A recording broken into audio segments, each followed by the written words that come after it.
العزيمة اليوم شوفي. وايد خايف من لونه. يعني خلص قررت؟ والله قررت. اسبقيني لاحقا. ايوه. ان شاء الله رح نلتقى كلياتنا بسوريا ان باذن شاء الله الله. ادعونا. أشرق الصبح فنظرت للسماء وتذكرت عظمة الخالق. الصباح زائر جميل يأتي في موعده كل يوم، فخير ما نستقبله به هو أن نحمد الله لأنه أحيانا بعدما أماتنا، ونجيب حي على الفلاح ليكون خير بداية لكل صباح. فاللهم يسر أمورنا واقض حوائجنا واختر لنا الخير أينما كنا. السلام عليكم ورحمة الله تعالى وبركاته. يسعد لي كل أوقاتكم. أهلا وسهلا فيكم بفيديو جديد. اليوم بدنا نودع أخي نور من غير شر، راجع على سوريا، فربي يسر أمره وعقبالنا وعقبالكم جميعا. فاليوم بدنا نعمل هيك أكلة إفريكة مدللة بلحمة على كيفكم. رح نعمل كيك الليمون، رح نعمل أشياء كتير حلوة بهذا الفيديو. حابة أتشكركم كتير على كلامكم الطيب، بارك الله فيكم جميع. وخلونا نبدأ الفيديو بالصلاة والسلام على سيدنا محمد، اللهم صل وسلم وبارك عليه. هون حضرت الفطور، فعاملة جزمز اللي هي بصل فليفلة وبندورة، وآخر شي البيض. يلي بحب يتفكون مثلي بحط جبنة على الوش. كتير أكلة طيبة وظريفة. واليوم صبايا حبيت شارككم هاي الفكرة هيك على السريع. في كتير صبايا بتواصلوا معي إنه حابين نعمل شي بالبيت نساعد فيه عائلتنا. جبت لكم هاي فرصة عمل فيكم تشتغلوها بالبيت وأحسن من القعدة على التليفون. في شركة اسمها شركة DXN الماليزية، شركة عالمية غنية عن التعريف، موجودة بكل دول العالم فوق 22 دولة. فلكل صبية حابة تعمل شي شغل لإلها خاص فيها، ما إلك غير هاي الفرصة. رح يكون معكم مدربات وكادر نسائي رح يشجعكم ويكون معكم، رح يعلمكم كل شيء. فبدل ما تقضوا وقتكم على الفاضي على التليفون، فيكم تطلعوا أرباح قوية، وهذا أكيد رح يكون من شغلكم وتعبكم. على قد ما بتكوني شاطرة على قد ما بتطلعي أرباح أكتر. أنا رح أحط لكم رابط تنضموا فيه على الواتساب مشان المدربات تعلمكم، رح يكون موجود بصندوق الوصف وبأول تعليق مثبت. وربي يوفق الجميع. بده بصل يا عمو هي فيها بصل، بدك تاكل مع ما بصل؟ دخل، هي البصل الخضراء غير. اوه ما شاء الله. ونصيحة مني، هاي الأكلة ما طيبة غير تاكلوها دغري من المقلاية مشان تضلها سخنة والجبنة سخنة، وإن شاء الله صحتين وألف عافية.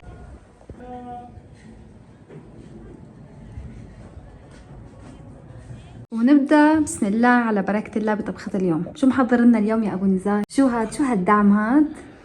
اليوم بإذن الله تعالى بعد السلام عليكم ورحمة الله وبركاته. عليكم السلام ورحمة الله. فريكة باللحمة. يا سلام. الشاف. غير شكل. صرنا زمان ما سويناها. أكثر أكلنا عم نعمله بالدجاج. الدجاج إيه. المرة حبيت غير. هذا جايبه صار لي فترة ومتلج بالبراد، حنعاني معه هلا لأنه هلا قبل شوي طلعت فكرة. يا رب بسم الله الرحمن الرحيم. بما إنه لحمة بدك لسان معناتها إجباري، ما بيمشي بلا لمسان. بسم الله الرحمن الرحيم. شو عنا هون؟ هاي شقفة خالصة مخلصة، بس بدها ايام العروق اللي فيها. انا ما بعرف اشتغل باللحمة كتير، على قدي. ايمن القشرة بس هاي. هو أكثر شيء القشر بيعذب صح؟ بده سكينة كتير حدة. تقطعه مكعبات ولا كيف؟ ما بعرف، هيك تقريبا على كيف. شقف كبيرة صغيرة يعني على حسب على هوا يعني بس تكون العائلة كبيرة يفضل تكون قطعة صغيرة مشان ترمي أكثر. أما الواحد إذا كان عنده عزيمة بده يبيض وشه فبيكبر هيك قطع اللحمة أكثر. بلا له إياها للعزيمة. ولا له إياها؟ الدجاج أحسن.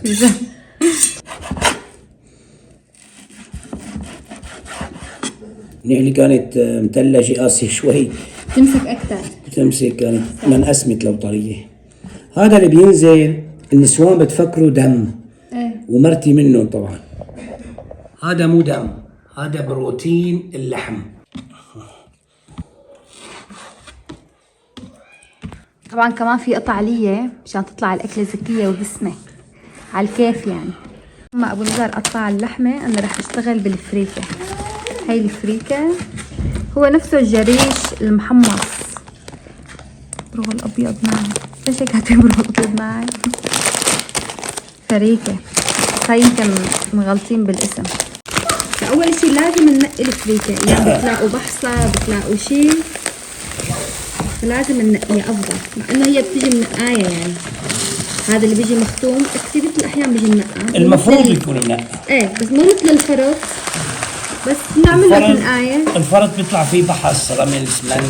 اللي بدكم اياه، ايام بتلاقوا البحث أكثر من الفريكة. هلا اللي حنقيهم أنا والبنوتات الحلوين، شوف إذا بنلاقي شي فيهم بنخبركم. صاروا على طول نوعية الفريكة ظريفة، في مغشوش، في قمح أيام بكون مصبوغ بأخضر، لهالدرجة وصلت معهم يعني الغش.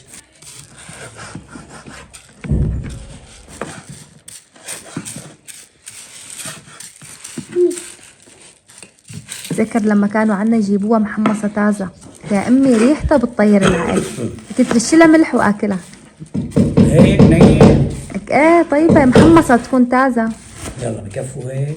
الله والبركة ما شاء الله.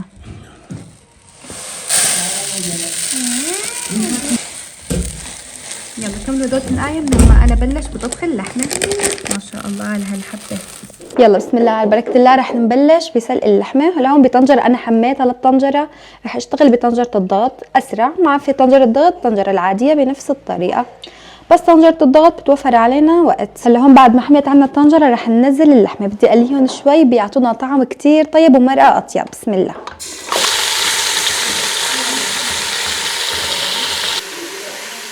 هون أنا جهزت البهارات.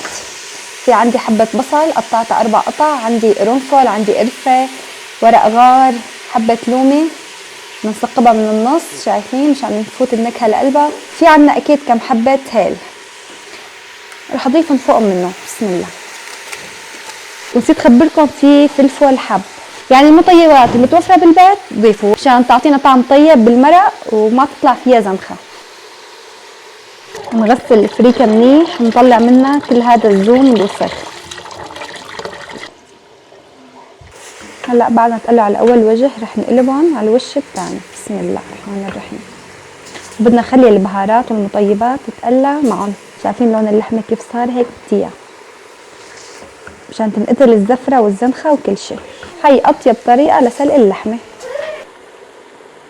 رح اتركهم 5 دقايق يتقلوا مع المطيبات، بعدين بنضيف عليهم مي سخنة مغلية ضروري جدا مشان ما اللحمة تشد وتبطل تستوي، لانه اللحمة متى ما اخذت حرارة هلا رح تضيفوا عليها مي باردة فهيك رح تنقز ورح تبطل تستوي بسرعة، فلازم نضيف مي مغلية مشان تكون على نفس الحرارة. هلا بعد ما تقلت عنا اللحمة والروايح بتفرط القلب، هلا رح ننزل عليها المي.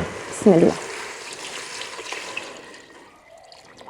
هلا الفريكة بتاخد مرقة، وعندي العائلة بيحبوا يشربوا مرقة اللحمة مع الفريكة، فلهيك أنا بحب كتر شوي المرقة. هلأ رح أخليها لتبلش تغلي، إذا طلعت زفرة رح نشيلها وبدنا نغطي الطنجرة ونتركها لحتى تصفر. متى ما صفرت عنا طنجرة الضغط، بما إنه قطع اللحمة صغيرة معنا كبيرة، رح أتركها مدة نص ساعة وزيادة يعني، وبنشوفكم إن شاء الله بالمرحلة اللي بعدها. شايفين بدنا نقيم الزفرة كلياتها. هلا بعد ما غلت عندي اللحمه وشلنا الزفره كلياتها رح اضيف ملح. هلا انا عم ضيف ملح لانه عم بطبخها بطنجره الضغط، اذا بطنجره عاديه ما تضيفوا الملح الا قبل الاستواء بشوي. هلا رح سكر الطنجره. بسم الله.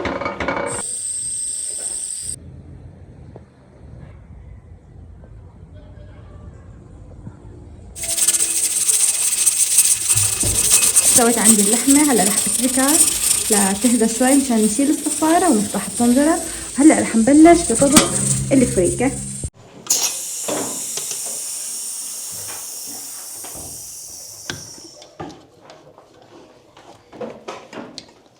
بسم الله.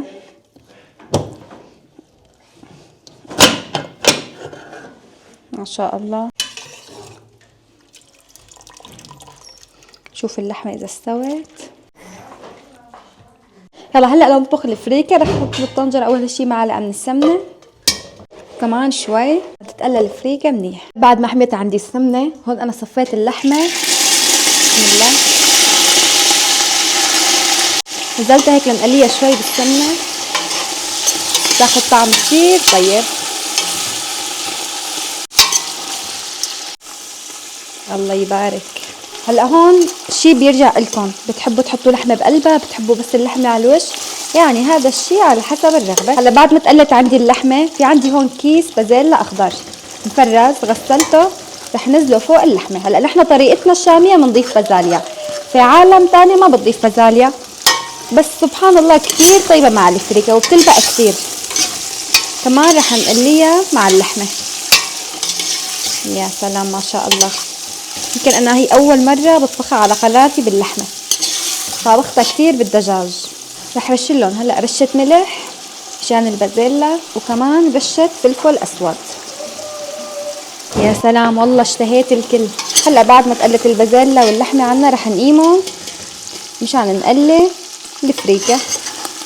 مثل ما بدكم فيكم تخلوا شوي بقلبهم وتحطوا شوي على الوش او تحطوا الكل على الوش. انا رح خلي يعني شغلة معلقتين كنكهة وكطعمة. وهلأ رح نضيف الفريكة بعد ما غسلناها وصفيناها كتير منيح. بسم الله.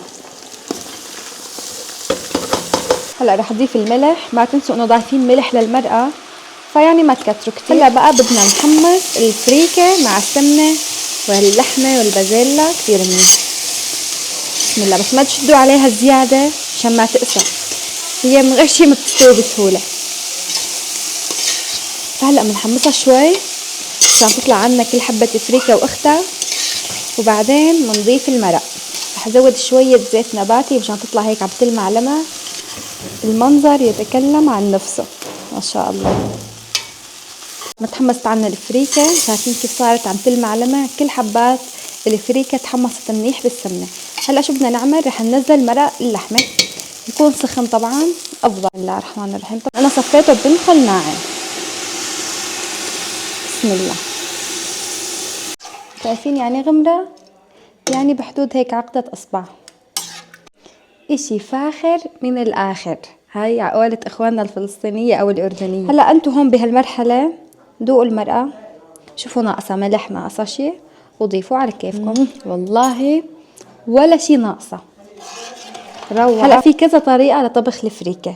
في عالم بتتركها لتغلي وتبلش تنشف، بتطفي عليها الغاز وبتتركها. هاي اسمها طريقة الكمر، هيك شي ساعتين يعني ما لها مستعجلة على الأكل، بتكمروها هيك بحرام أو شي. هاي الطريقة اسمها الكمر. هلا في طريقة تانية اللي هي الطبخ بطنجرة الضغط، بنتركها تصفر هلا تقريبا شغلة نص ساعة على نار هادية بتطلع تمام. كنت كتروا لها شوية مي مشان تستوي وما تلزق، فيعني الخيار إلكم. بس أنا بفضل يا طريقة الكمر إذا كنت ماني مستعجلة أو طريقة الضغط. هلا شوفوا في عالم بتضيف براس المعلقة كركم، ما بنكتر، بتعطينا لون حلو. شوفوا هم، يعني ما بدي أكتر من هيك، براس المعلقة الصغيرة مشان ما تطلع كتير صفرة.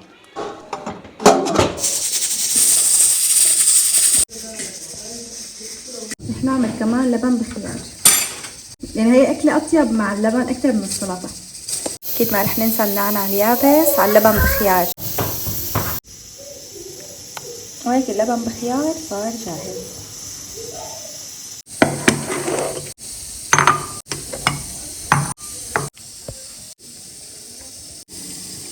وهيك طبختنا صارت جاهزة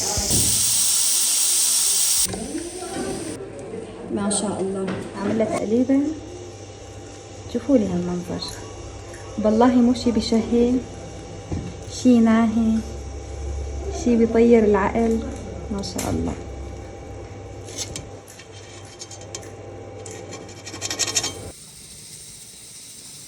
قلي شوي من المكسرات، يعني هذا الشيء اكيد على حسب الذوق.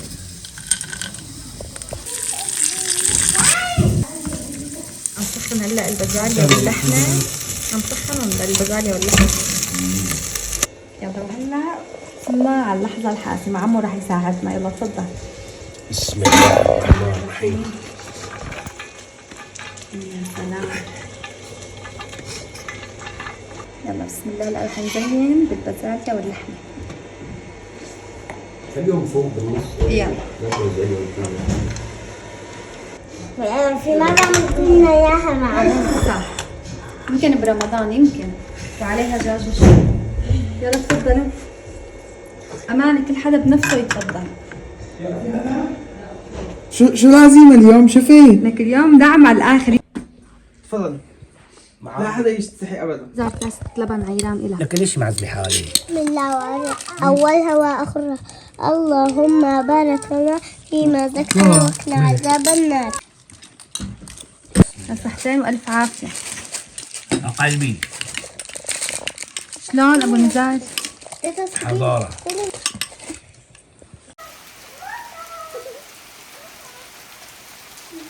ما شاء الله. حبوا برد ما شاء الله.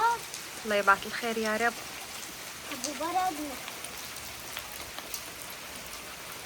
لما ما فوتوا شو ما ترشحوا قوام. يلا يلا يلا بدنا ناخذ شوية مطر.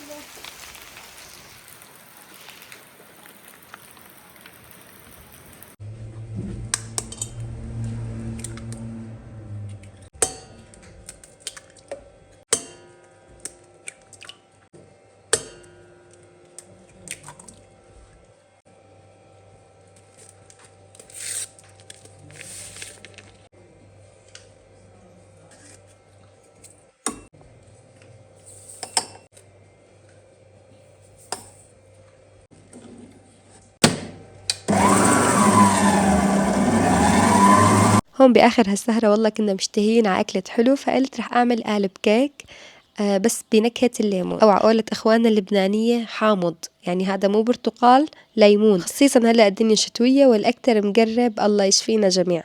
فأول شي حطيت 4 حبات بيض، فيكن تخففوا شوي كمية البيض على حسب القالب اللي عندكن، أنا بدي أعمل قالب كبير، فحطيت 4 حبات بيض، عليهم 1.5 كوب من السكر، ظرف من الفانيليا، وبلشت أخلطهم مع بعض، أكيد مع رشة ملح كتير صغيرة.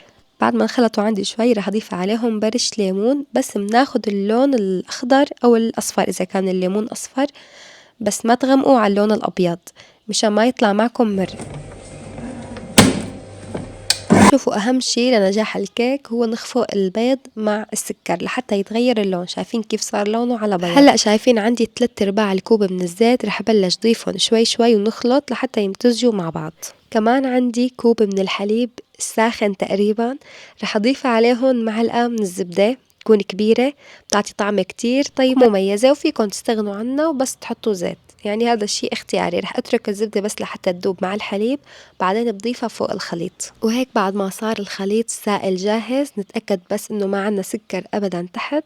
انا جهزت القالب، دهنته دهنة زبدة عفوا، فيكم تدهنوا زيت مع رشة طحين، يعني على حسب الموجود. وطبعا ما هو كيك الليمون فلازم نضيف عصير نص ليمونة، فتقريبا بيطلعوا 3 معالق كبار من عصير الليمون. انتبهوا انه الخليط السائل هيك لازم يكون لونه على ابيض.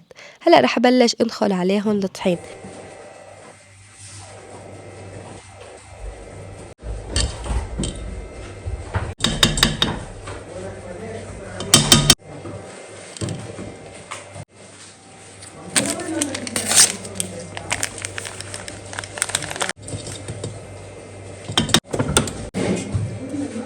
فأضفت عليهم 3 أكواب من الطحين وظرف من البيكنج باودر، وبلشت خلطهم. مجرد ما يختفي الطحين بنوقف خلط مشان ما يطلع معنا الكيك معجن.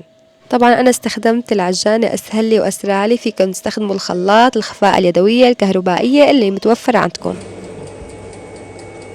جهزت القالب، دهنته دهنة زبدة ورشت له رشة طحين، ورح نزل عليه الخليط. ودايما بقولكن على هاي المعلومة، لازم يكون الخليط معبي أكتر من نص القالب مشان يطلع معكم نافش وما يهبط.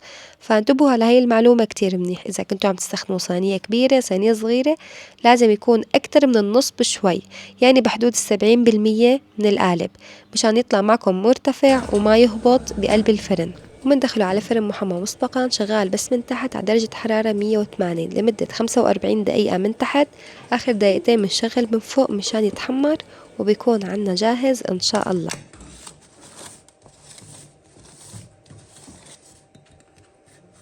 ريحة الليمون عن جد بتشهي، كتير فاقعة ريحة الليمون. يلا بسم الله الرحمن الرحيم.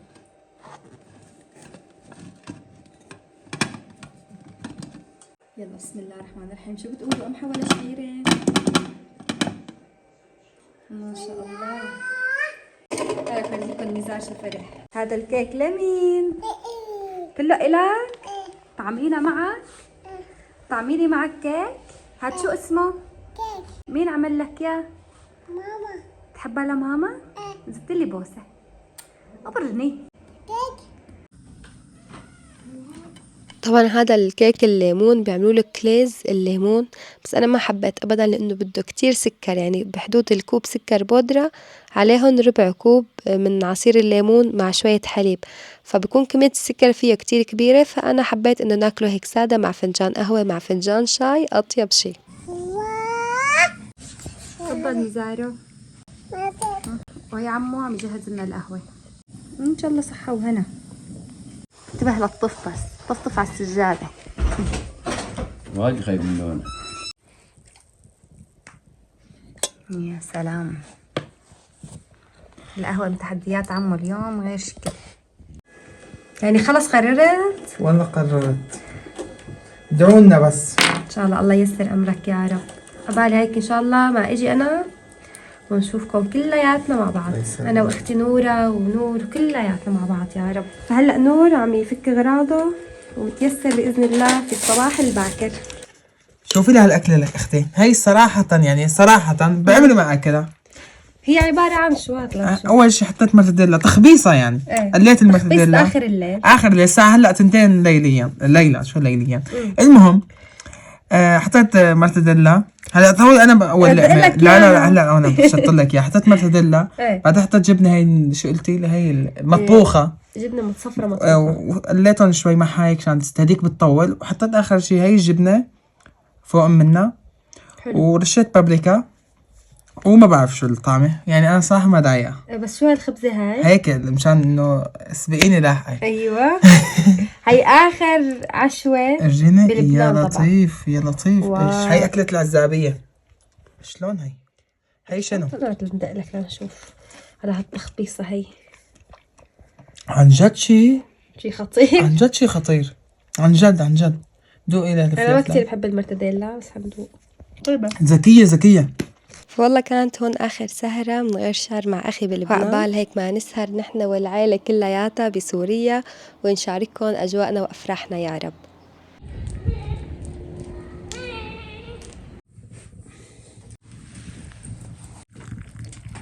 وهون على الصبح شربنا قهوتنا أنا وياه وربي ييسر أمره وعقبال الجميع يا رب. الكل عم بقول لا تستعجلوا بالنزلة. انتو لو كنتوا مكاننا صرنا سنين ناطرين هاي اللحظة، سنين كتير فما عم نقدر نستنى الصراحة. وأنا إن شاء الله وقت حدد موعد النزلة رح خبركم بإذن الله تعالى. بدك شيء عاوزة شيء؟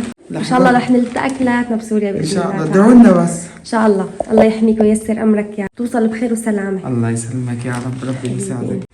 يلا السلام عليكم. وعليكم السلام. وبس هيك هذا كان فيديو اليوم. في صبية بدي أرسل لها تحية اسمها غفران من سوريا وعايشة بليبيا، فبدي أرسل لها تحية وبدي أرسل تحية لجميع المتابعين حبيبات قلبي. بتشكركم كتير على حسن المتابعة والسلام عليكم ورحمة الله تعالى وبركاته ودمتم بحفظ الله ورعايته.